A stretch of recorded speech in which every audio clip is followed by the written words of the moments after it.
Oui, merci. Alors je rappelle que nous disposons d'un capital temps de 60 minutes, d'une heure. Je vais les partager 20, peut-être 15 pour donner le reste du temps qui reste à l'audience pour justement pour un échange, pour poser des questions. Voilà. On est d'accord, s'il vous plaît? Très bien, merci. Merci. Bonjour à toutes et à tous et merci pour l'invitation. Donc, je suis Stéphane Marion, je suis maître de conférence à l'Université Jean Moulin Lyon 3 et je suis spécialisé en entrepreneuriat depuis quasiment une quarantaine d'années et je dirige à Lyon un master qui est dans la discipline. Alors, j'ai plaisir à revenir ici à l'université Mohamed V de Rabat, tout simplement parce que c'est ici qu'on a initié le programme SALEM. Il y a un autre micro qui est ouvert, je pense.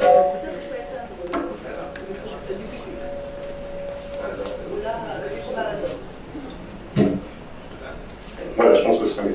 Alors, juste deux mots sur le programme de SALEM, donc structuration et accompagnement de l'entrepreneuriat étudiant au Maghreb. C'est un programme qui est un programme expérimental qu'on a développé entre 2017 et 2021, donc avec, je dirais, sous l'initiative de l'AUF et avec l'aide de l'Europe.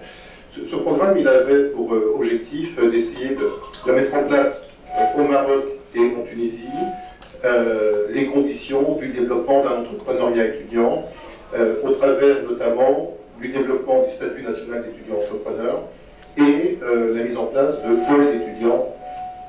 Je pense qu'il y a un autre micro ouvert, je pense.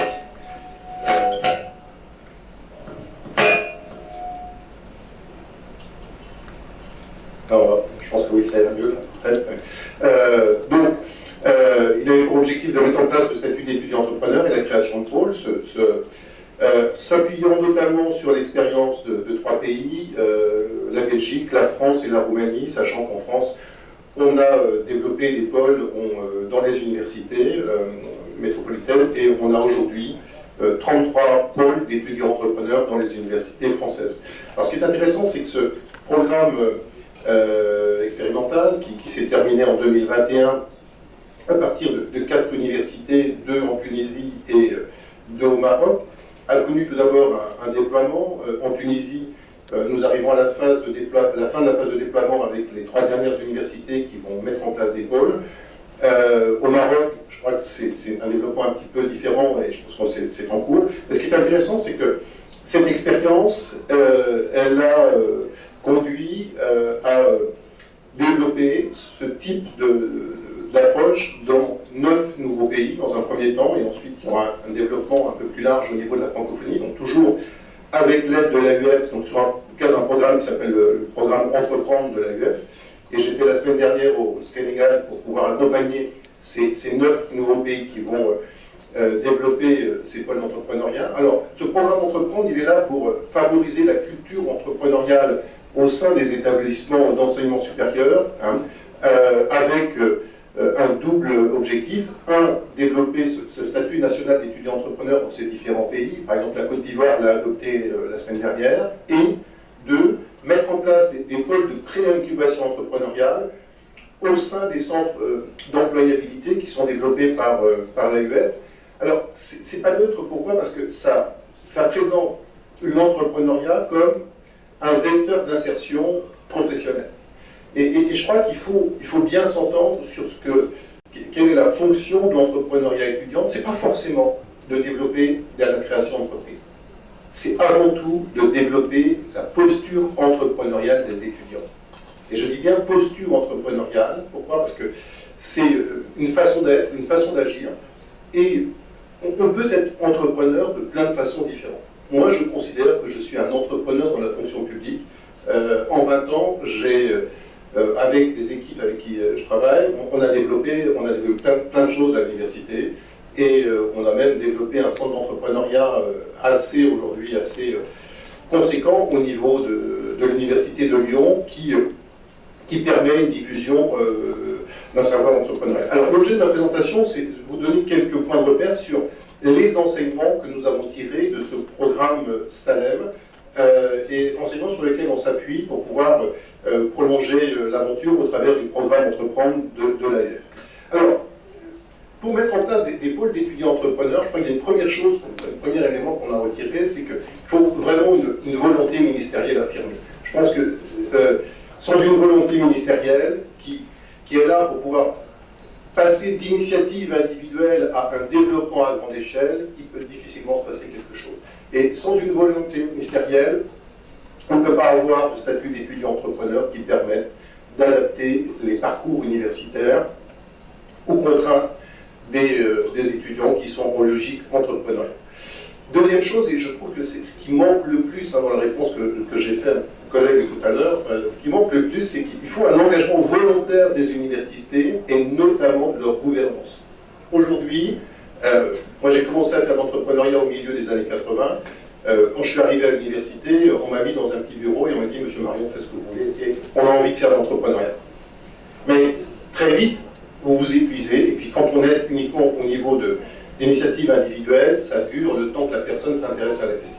Et ce qui est important, c'est que le projet, quel que soit le projet entrepreneurial, il doit être porté par les présidents d'université et considéré comme un projet stratégique, c'est-à-dire doté de moyens, d'ambition et d'objectifs.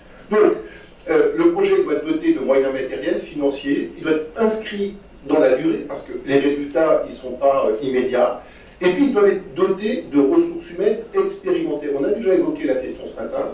Faire de l'accompagnement d'entrepreneurs, ce n'est pas la même chose que faire de l'enseignement, diffuser de la connaissance classique à l'université. Et ça veut dire qu'on a besoin, je dirais par rapport à nos ressources humaines, de se doter de compétences spécifiques pour l'accompagnement des étudiants. La finalité d'un pôle, c'est un pôle d'étudiants entrepreneurs, il a pour objectif de prendre en charge la structuration de l'entrepreneuriat étudiant au sein de l'université, au travers d'équipes, d'une part, et d'espaces dédiés, d'autre part. Pour l'université, la création d'un pôle ne peut s'envisager sans que ça soit inscrit dans sa stratégie. Ça veut dire que toute université, lorsqu'elle veut développer un pôle d'étudiants entrepreneurs, doit présenter quelque part sa feuille de route pour l'entrepreneuriat étudiant. Qu'est-ce qu'elle veut faire, à quelles conditions, avec quels moyens? Si on n'inscrit pas dans la stratégie de l'université, il ne se passe rien. Je rappelle que la stratégie, c'est d'abord faire de l'allocation de ressources ou de la réallocation de ressources. Ça veut dire qu'on dit toujours qu'il nous manque de l'argent pour faire de l'entrepreneuriat étudiant. Moi je dis non, il ne nous manque pas d'argent. L'argent dont les universités disposent, il faut l'utiliser autrement. Et il faut arrêter de figer les budgets dans des logiques qui sont des logiques de reproduction d'année en année. Et puis, je pense que ce qui est important aussi, c'est que le label de pôle d'étudiants entrepreneurs, il doit être accordé sous un certain nombre de conditions. Et pour ça, le ministère doit notamment veiller à ce que, quelles que soient les universités qui développent des pôles, on ait un minimum de services pour les étudiants qui soient assurés et on a un minimum de conditions de développement qui soient respectées. Alors, les activités d'un pôle, pour moi, doivent être orientées dans 3 directions. Tout d'abord, en direction des établissements. Une université, c'est composé d'un ensemble d'établissements. Et il faut que chaque établissement affiche sa volonté d'œuvrer en faveur de l'entrepreneuriat étudiant. Il faut que, bien sûr, il y a une feuille de route au niveau de l'université, mais il faut aussi que chaque établissement dise ce qu'il veut faire de l'entrepreneuriat étudiant et à quelles conditions il veut le faire. Et il ne faut pas... Parce que qu'est-ce qui se passe quelquefois, c'est que les établissements vont se décharger sur des pôles, sur des pépinières de l'entrepreneuriat étudiant, en disant oui, mais il y a une pépinière, il y a un incubateur, celui qui s'occupe de l'entrepreneuriat étudiant. Non, non. Ça doit être inscrit dans la politique de l'établissement et l'établissement doit se doter de moyens. Un pôle doit aussi agir en direction des étudiants. Donc un pôle a pour mission de favoriser l'entrepreneuriat étudiant sans l'adhésion des étudiants. La raison d'être d'un pôle disparaît. Donc, pour ça, chaque pôle doit adapter ses actions en fonction des groupes visés, donc en fonction du type d'étudiants. Disons, on ne va pas faire la même chose avec des doctorants qu'avec des étudiants de première année ou des étudiants qui sont en niveau de master professionnel. Et puis, le pôle, il doit travailler avec l'écosystème. Il ne faut pas créer l'écosystème. L'écosystème, il existe. Il faut juste l'activer et travailler avec cet écosystème. Donc, un pôle ne peut pas travailler seul. Il doit s'appuyer sur l'écosystème entrepreneurial propre à son territoire et fonctionner en synergie très forte avec ce pôle. Alors, quelles sont les actions qu'on doit développer? Les actions qu'on doit développer, on peut les classer à 3 niveaux. Il y a tout d'abord des actions d'information, de sensibilisation de la communauté universitaire à l'entrepreneuriat. Ce qui serait très bien, c'est que nos universités, j'ai vu qu'il y a quelques communications sur le sujet, deviennent elles-mêmes un peu plus entrepreneuriales qu'elles ne le sont, et un peu moins, entre guillemets, administratives.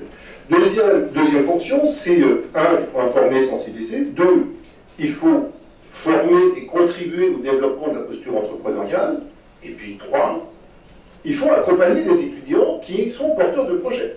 Mais c'est 3 niveaux d'intervention qui sont différents. Et ces 3 niveaux sont complémentaires. On a tendance uniquement à se consacrer, quand on parle d'entrepreneuriat étudiant, au 3e niveau. L'accompagnement, on dit qu'il faut mettre des espaces de coworking, il faut mettre des pépinières, mais ça ne suffit pas. Il faut d'abord développer une culture entrepreneuriale. Il faut ensuite doter, outiller les étudiants pour qu'ils puissent ensuite raisonner, travailler en logique entrepreneuriale. Et puis après, on met les outils d'accompagnement. Quand vous créez des pôles dans les universités, je crois qu'il faut aussi que ces pôles s'imposent comme des acteurs de référence dans le domaine de l'entrepreneuriat étudiant. C'est-à-dire qu'un pôle doit être un élément fédérateur. Il doit être l'acteur central du statut national d'étudiant entrepreneur. Et c'est important que ce soit les pôles d'étudiants entrepreneurs qui accordent ce statut et non pas chaque établissement selon leur bon vouloir. Parce qu'il faut qu'il y ait une politique nationale. Ensuite, un pôle il doit être capable de travailler avec l'ensemble des acteurs qui sont impliqués sur le territoire. Ça veut dire qu'un pôle il doit être quelque part la porte d'entrée de l'entrepreneuriat étudiant à l'université. Et puis, ça doit être une structure relais de la gouvernance de l'université pour déployer ses plans d'action, sa politique, en faveur de l'entrepreneuriat étudiant. Alors, comment les pôles doivent-ils fonctionner pour s'organiser pour que ça fonctionne? Tout d'abord, ce qui est important quand vous créez des pôles, il faut que vous ayez des relais dans chaque composante de l'université. Avoir des relais de chaque composante de l'université, ça veut dire quoi? C'est qu'il faut créer dans chaque composante de l'université des référents qui vont, entre guillemets, porter la bonne parole entrepreneuriale. Ensuite, il faut que les pôles puissent développer des conventions avec des acteurs de l'écosystème pour pouvoir fonctionner en toute agilité avec ces acteurs de l'écosystème. Et puis, il faut aussi qu'ils travaillent en réseau avec les structures d'appui. C'est-à-dire qu'on ne va pas tout faire dans une université. Ce qui est important, quelquefois, c'est juste qu'on ouvre les portes de l'écosystème qui est déjà doté de structures et de moyens. Et puis, il est clair que les pôles vont avoir un rôle important en se rapprochant des structures de financement, parce que c'est souvent la clé de voûte du développement pour faciliter le financement des projets.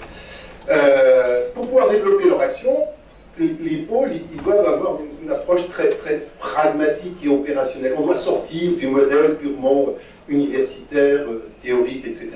Il doit y avoir une approche pragmatique aussi bien au plan de l'information, de la sensibilisation, qu'au plan de la formation. Et je ne vais pas rentrer dans le détail parce que je vais prendre juste 2 minutes pour pouvoir rester dans le temps. Ensuite, il faut aussi une approche pragmatique au plan de l'accompagnement. Il faut savoir définir des plans de communication, il faut savoir créer des communautés de suiveurs, d'accompagnateurs, de mentors, qui soient des gens professionnels, qui soient dotés de compétences adaptées. Il faut mettre à disposition, bien sûr, des espaces de coworking. Mais ces espaces de coworking, il faut qu'ils vivent, il faut qu'ils soient dotés d'équipes adaptées. Il y a plein d'universités dans lesquelles je vois des espaces de coworking qui sont vides, qui ne vivent pas. Pourquoi? Parce qu'il n'y a personne qui les fait vivre. Il ne faut pas uniquement se dire j'ouvre un incubateur, j'ouvre un espace pour que ça fonctionne. Pour que ça fonctionne, il faut qu'il y ait de l'énergie à l'intérieur de l'espace. Et comme moi je visite des espaces, je vais vous dire des choses. Choses très simples qui me permettent de voir si ça fonctionne ou pas. Je regarde les poubelles et je regarde s'il y a des tasses à café. Si les poubelles sont vides, c'est que les gens ne vivent pas, ils n'ont pas mangé au bureau. S'il n'y a pas de tasse à café qui traîne dans le coin, ça veut dire que si c'est tout clean, etc., ça veut dire que ça ne vit pas. Et un incubateur, ça doit vivre. Et puis, il faut mettre dans les universités des équipes dédiées d'animateurs adaptés. Et puis, si on veut approche pragmatique au plan d'écosystème, Il faut favoriser le rapprochement avec l'ensemble des structures, avec les ONG. Il y a déjà plein de choses qui se font dans les universités. Ne faisons pas du millefeuille. Mutualisons ce qu'ils font, valorisons ce qui se fait. Il y a déjà plein de concours, il y a déjà plein d'acteurs qui interviennent. Travaillons avec ces acteurs pour faire une véritable communauté universitaire en faveur de cet entrepreneuriat étudiant. Et puis, au niveau de la recherche, et je vais terminer là-dessus, si on veut que l'entrepreneuriat s'insère dans l'université, il faut que l'école offre des objets de recherche. Notamment, il est très très facile dans les universités de mettre en place des observatoires de l'entrepreneuriat, du développement de l'entrepreneuriat. Plus on aura des objets de recherche, plus on aura des enseignants qui s'intéresseront à l'entrepreneuriat, plus on aura des enseignants qui s'intéresseront à l'entrepreneuriat, plus on aura de la ressource pour développer l'entrepreneuriat. Et je pense que, vous le disiez tout à l'heure, on est à l'université. N'oublions pas nos racines, et on peut faire de l'entrepreneuriat tout en restant dans un contexte universitaire. Moi, j'accompagne, je prends l'exemple de Lyon. Moi, j'ai un ratio dans l'université. On commence à véritablement faire l'entrepreneuriat quand on a une création effective par an pour 1000 étudiants. À Lyon, je suis dans une université, on a 30 000 étudiants. On accompagne jusqu'à la création et au développement entre 30 et 40 projets tous les ans, portés par des étudiants. C'est à la fois beaucoup et peu. Et c'est pour ça que quand vous faites de l'entrepreneuriat étudiant, ne comptez pas uniquement les créations que vous faites. Regardez ce que deviennent les étudiants qui ont développé une posture entrepreneuriale. Ils développent une agilité qui leur permet une accélération d'insertion professionnelle. Voilà, je ne vais pas aller plus loin parce que j'ai déjà dépassé mon temps. Merci, Monsieur Marion.